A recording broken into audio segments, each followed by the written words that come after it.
Leonard, I must call this up. Hello, Genevieve. Did you call me? I most certainly did. There isn't a particle of heat in the registers.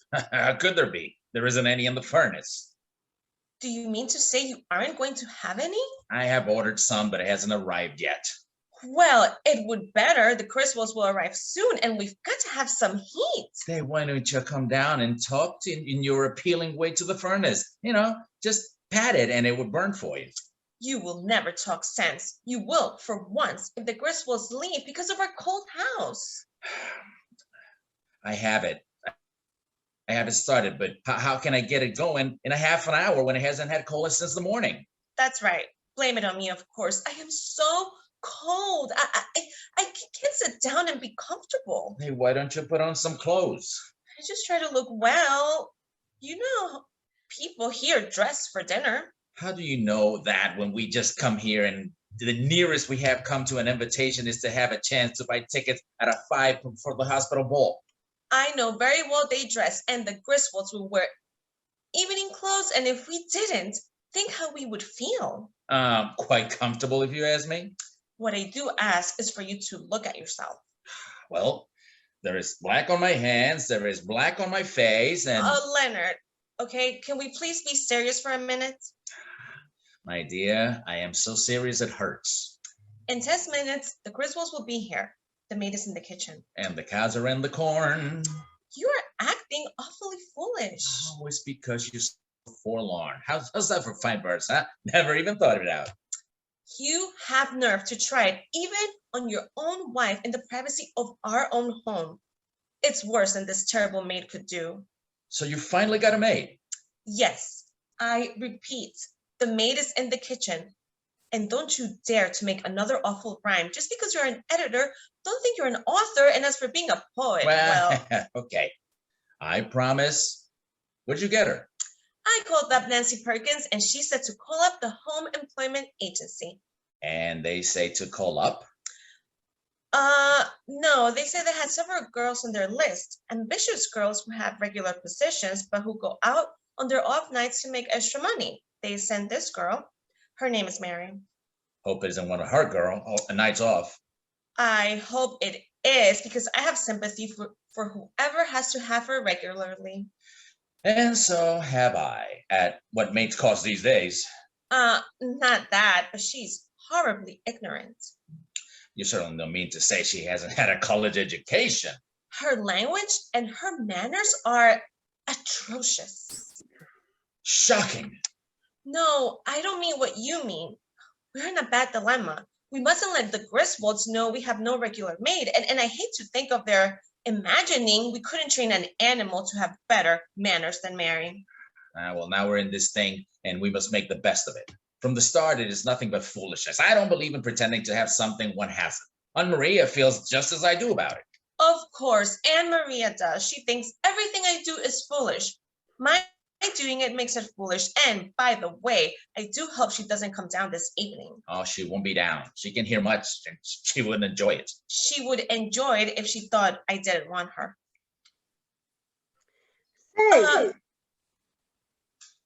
Say, Mrs. Meredith, I can't find them. They're cakes you said you bought off the baker. The cakes, Mary, are in a box on the pantry shelf. Now, please, put your apron on and be ready to go to the door when our guest comes. You know what to say when they arrive.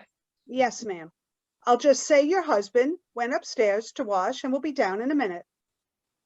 Mary, I told you to say, if you will have chairs, I will tell Mr. and Mrs. Meredith you are here. Say that, please, and nothing more. Now go and put your apron on.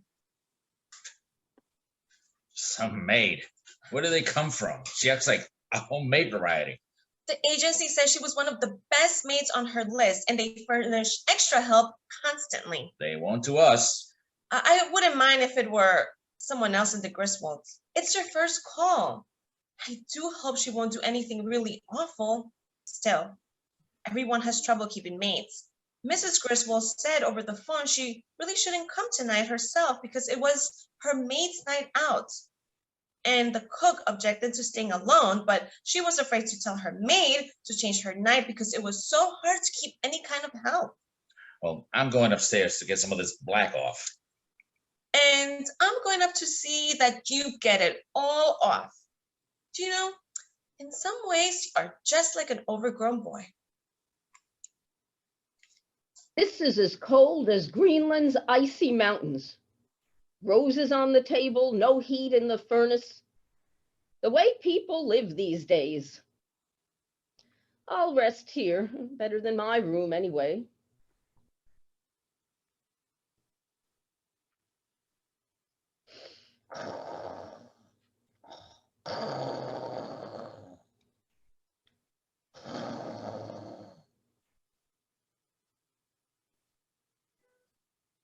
Mrs. Griswold. Mary, what are you doing here? Have you left us? I never told you, but I'm going to be married and I make extra money by going out for extra service on my off nights. But how did the Merediths get you? I am registered with the home agency. Mrs. Meredith didn't say who was coming. I thought she was going to have some rich and important people for the evening, and here it's only you. Have you no manners at all? Alice, we must make the best of this and not embarrass Mrs. Meredith. Mary, don't tell them you work for us. You must pretend you don't know us. Mr. Meredith said not to tell you, but I don't mind telling you. He went upstairs to wash his face. Mary, you mustn't say such things. Well, then I hope he hasn't washed because I'd like for you to see him. Gosh, he must have climbed into the furnace looking for the fire. He didn't find it, though. Your house was never as cold as it is this joint, and I have seen it mighty cold there when Mr. Griswold... Keep still, Mary. Go at once and do as I told you. Why under the sun do you keep that girl? Where can I get another? 2 of our friends have been without help of any sort for 3 months. To think that Miss Meredith tried to get away with a maid for a night just because we were coming over and stumbled onto ours. If Mary doesn't mess things in some way, I'll miss my guess. If Mrs. Meredith ever finds out, it will nearly kill her. She thinks so much of appearances. Mr. Meredith is nearly washed. I mean, they'll be right down. I didn't let on I worked for you. Just what did you say, Mary? I only said, polite-like, those Griswolds are downstairs and want to see you. And what do you think Mr. Meredith had the nerve to do? I know what I would have done. He threw a shoe at me and said to Mrs. Meredith, "That's what you get for hiring a girl who doesn't know what it means to work in a respectful place." And you surely answered that. "Oh, of course," I said, "Yes, sir," and left. Here come the Merediths. I'll go and get the coffee ready.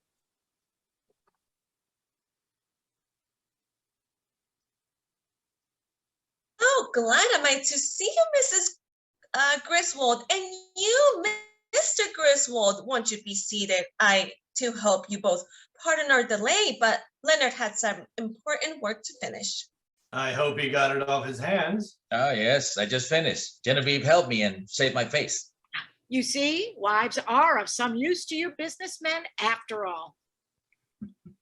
Yes, but they don't have to rub it in. Oh, have I been asleep? Oh, the company's here. Aunt Maria, what are you doing here? I want to present Mrs. Griswold and Mr. Griswold. Leonard's Aunt Mary, Mrs. Warren. You had a present from the Griswolds? That was real nice. What did they bring you?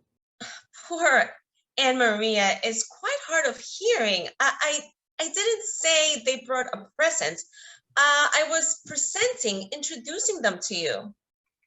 Well, I'm glad to meet you, I'm sure. It's been a cold day, hasn't it? Don't you want me to help you upstairs? Oh, no, the help is in the kitchen. Jenny, what did you get that girl for anyhow? You were just going to have sandwiches, a few little cakes, and some coffee. Well, I could have helped you. Glad to have something to do. You see, Aunt Maria hears so little, she gets terribly mixed up. And we don't try to straighten things out. only makes things worse. If we go over there and start playing cards, she will go upstairs. That's a good idea. Would you like to play? We can talk too. We would enjoy it ever so much. We play so seldom, we aren't very clever at it, though. I am sure you play well, but I will help you for a few hands.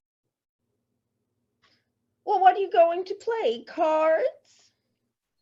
We are going to play bridge. Can 5 play that? No, 4 play bridge. Do you want to stay and look on? Yes, I'd much rather play than look on. We can play 500. I like that. Mr. and Mrs. Griswold haven't been here before, and they like bridge best, I'm sure. Well, all right, Jenny, you and I will take turns. Maria, tonight, we 4 are going to play. I'm sure you are tired. Do you want me to bring you the coffee now? You don't mean to say you have made it already? Didn't you say to make coffee? Yes, but not until we are ready. Throw it out, and you can make fresh coffee when I tell you. I've never known her to do that before. Girls are so hard to get. I hate to say anything. I don't know where I would get another. You know how it is, Mrs. Griswold. Oh, yes, I know better than you can possibly realize. Is that the new maid you just hired for the... Aunt Maria, you know Mary, of course. Yes, I do think she is coarse. What kind of training can she have had? Mrs. Griswold, that is so true. As I see different maids, I wonder what the homes in which they have worked can be like. I know you appreciate this as few would. I do know what it means, don't I, Frank? Yes, dear, we both appreciate it. But how about this bridge, huh? Visiting lady deals. Are you folks sitting at the table waiting for the sandwiches and coffee and cakes brought off the baker? Oh, Mary, would you kindly hide yourself in the kitchen until we call you? Well, the Griswolds must be hungry.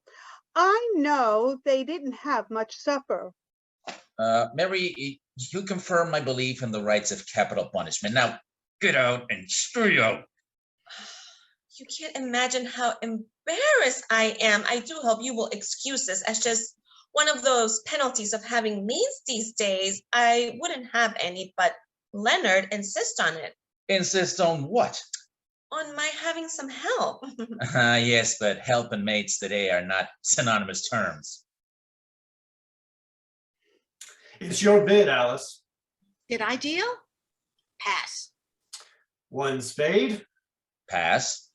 1 heart. You'll have to say 2 hearts to beat well 1 spade. I can beat 1 spade with 1 heart. Not in bridge, you can't. Well, I haven't bid yet, and I only want to bid 1 heart. You see, my dear, 1 spade counts 9, and 1 heart only 8. So to bid, you will have to say 2 hearts. Then I'll pass. But not having mentioned heart, you'll have to let it stand at 2. You can't give your partner information and then not bid. All right then, 2 hearts. Pass. Pass. I'll double 2 hearts. So that's why you made me say 2. No, it's bridge. Anyway, I am glad Mr. Griswold has to play it. I am sure he can make it. No, you have to play the 2 hearts. I bid a spade, But you bid first. but not hearts. Some bridge rules seem so foolish. I like to play for relaxation and not to make a business out of it. If you have to think, there's no fun in it. And that's why you always get so much fun out of it, huh? It's my lead. I'll lead the Queen of Clubs. Why did you lead that when it's the only club you've got? He got some little fishes. What a night. Now I suppose it's Mary's turn. Did you call me? Where were you? You have all the hearing of Anne-Marie Lax with both sides. I was just listening at the door to be ready when you called me. This isn't a poker game and I am not calling you. So you need to listen. Good evening, Mary. Good evening, Mr. Meredith. See here, this isn't a society dancing class. That is a very serious game of bridge and friends are requesting to omit maids. Now, will you kindly retire? Retire? Am I expected to spend the night here? In words of one syllable, go out in the kitchen and sit down in there in a chair until we call you now. Go. I do hope you won't think we mind. It's only amusing. One has to be very philosophical to handle servants when few care whether they stay or not. I can't sit down there in the chair Why not? because there isn't a chair in the kitchen. What a night.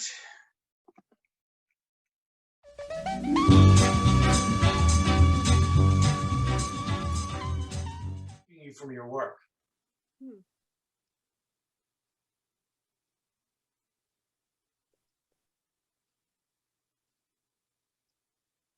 What are you taking the things off for? I haven't had anything to eat.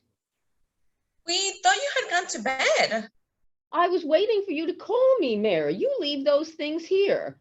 I'll sit down and get something anyway.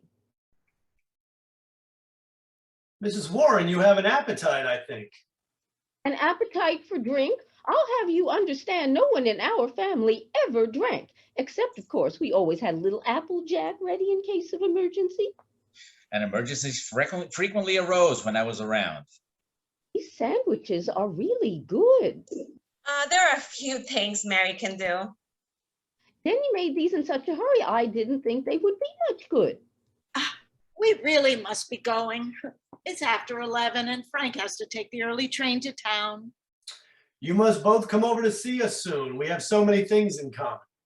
You mean in liking to play bridge just for the fun of it? Yes, we have that in common, and also other things. We have had such a nice evening. I do hope you will forget all about this horrible maid and all she has said and done. I will sure get rid of her at once, even if I can get another. I am sure you won't keep her. I wouldn't myself under the circumstances. Such things only add spice to life. I've been amused. Mary would make a good character for one of the comedies you write. Oh, she certainly would, but I don't see any climax at present. You can't have a comedy with just dialogue. It's got to lead to a situation. I'm sure that in the end you'll find one. Think it over. Don't forget, we will expect you soon at our place. Good night.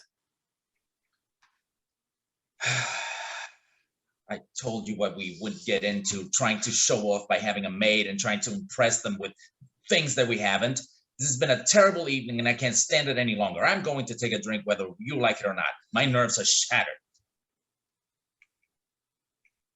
Is there anything else you want of me?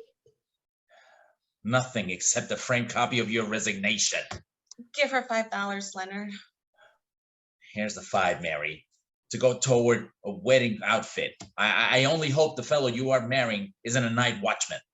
Why? So he won't have to be home with you all day. Mary, I know it isn't your fault. You probably haven't been fortunate in getting into a good place of work. You must try to learn better manners. Why don't you try to get with some lady who will be a good influence and who will help you? Thank you, Mrs. Meredith. Can I tell her you said I'd better change to someone with better manners? Tell who? The lady I work for. But I don't even know her. Well, I don't suppose you can know anyone really when you only spent one evening with her. What are you talking about? I'm going now, so I guess it won't hurt no one. For 2 months, I have been Mrs. Griswold's maid. Good night. Good night. Griswold said this would make a good story. The situation for the climax, though, isn't the one I would have chosen. Leonard, I guess you were right as usual. We shouldn't have tried to get away with it, but it's that terrible. It's ridiculous. What is there to do? I guess this is what Aunt Maria would call an emergency. When you pour out your Applejack, this time, make it 2. I couldn't hear all you said, but if it's a very real emergency, Leonard, you'd better make it 3.